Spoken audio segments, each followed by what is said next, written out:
Stofstaande op die Vrystaatpad, 'n man op 'n perd met 'n eysterhart. Generaal De Wet, die blits van die nag. Hy verskyn en verdwyn voor die vyand kan wag. Geen spoor kan hulle hou, geen doringdraad bind. Hy ry soos die asem van die suidoosterwind.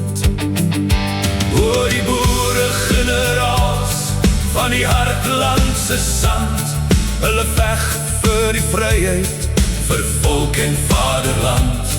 De Wet in die berge, De Larey op die plan, die dapperste leiers van die Afrikaanse man.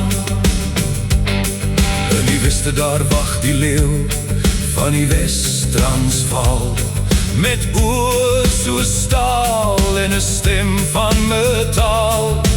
Koos De Larey, die ridder sonder vrees, suiwer van hart en standvastig van gees. By Magersfontein het hy die loopgraaf gegrawe en gewys dat die boer nie voor oormag sal sawe.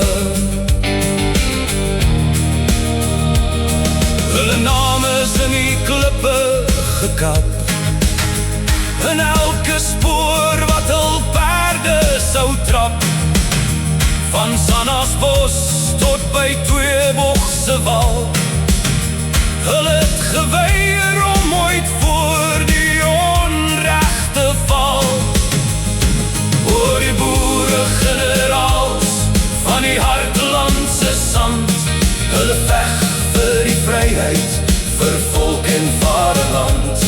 De Wet in die berge, De Larey op die plan, die dapperste leiers van die Afrikaanse man.